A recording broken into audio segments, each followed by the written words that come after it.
Hello everyone, welcome to my channel. একটা মেয়ের বিয়ে ঠিক করা হয় একজন বৃদ্ধ ধনী লোকের সাথে।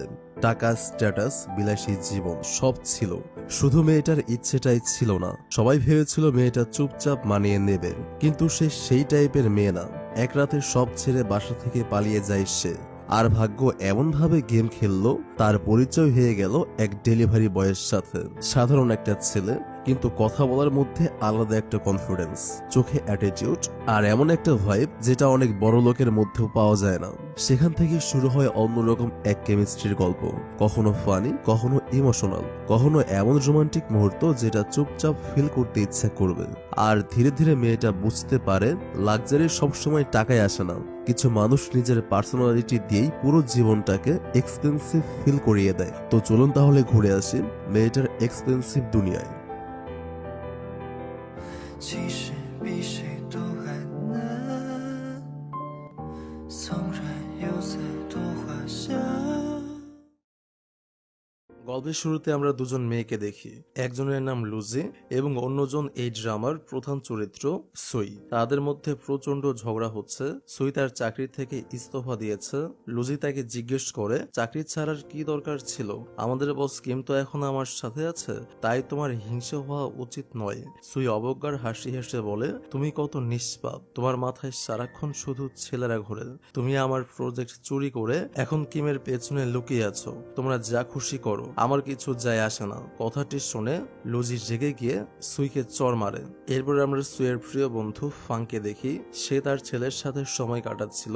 এমন সময় তার আরেক বন্ধু চুই কাইরেন তাকে ফোন দেয়। চুই সুইয়ের ফিরে আসা নিয়ে কথা বলে। ফাং অবাক হয়ে বলে, কয়েকদিন আগেই তো ওর সাথে কথা হলো, ও তো জিং সিটিতে নতুন বাড়ি কিনেছে, এখানে কেন আসবে? ঠিক তখনই সে দেখে সুই তার সামনেই দাঁড়িয়ে আছে। ফাং দ্রুত ফোন কেটে দিয়ে সুইকে জড়িয়ে ধরে এবং জিজ্ঞেস করে, সুই কাইরেন কিভাবে জানলো যে তুই এখানে আসছিস? সুই বিরক্ত হয়ে বলে, জানি না, এই ছেলেটার কতদিন আমার পেছনে ঘুরে বেড়াবে।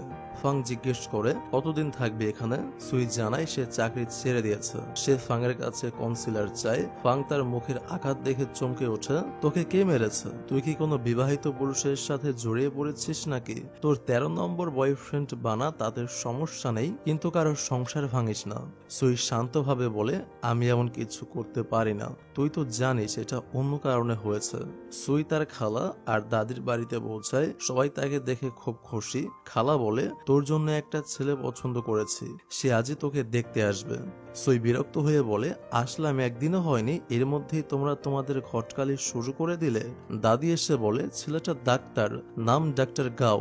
সুয়ের বড় খালা বলে, তোর দাদি বলে আমাদের বংশে কোনো বাচ্চা নেই, তোর বাবারের শুধু তুই একাই সন্তান, আর তোর খালারও কোনো বাচ্চা নেই, তাই দাদিকে একটা নাতি নাতনি উপহার দে। সুই তার রুমে যেতেই ডাক্তার গাও এসে হাজির হন। সবাই সুইকে ডাকতে থাকে, কিন্তু সে কাপড় পাল্টাতে চলে যায়। এর মধ্যে বাড়িতে একটি পার্সেল দিতে আসা ডেলিভারি বয় যাওয়ার সময় তার হাত থেকে একটি ব্যাগ পড়ে যায়। সে উপরের দিকে তাকালে দেখে সুই তার কাছে সাহায্য চাইছে। ডেলিভারি বয়টি তাকে সাহায্য করে। এদিকে পরিবার ডাক্তার গাওকে বোঝাচ্ছে যে সুই এইমাত্র এসেছে, সে কাপড় চেঞ্জ করতে গেছে, কিন্তু বড় খালার রুমে গিয়ে দেখে জানলা খোলা। সুই সেখান থেকে পালিয়ে গেছে। সুই সারা শহর ঘুরে বেড়ায়। এর মধ্যে খালার মেসেজ আসে যে ফাংয়ের পা ভেঙেছে, ফ্র্যাকচার হয়েছে এবং খালা তার সাথে আছে। সুই তার প্রিয় ক্র্যাব রাইস বা কাকড়া ভাতের দোকান খুঁজছিল, কিন্তু পাচ্ছিল না। তখনই সে সেই ডেলিভারি বয়কে দেখে যে কাকড়া ভাত ডেলিভারি দিচ্ছিল।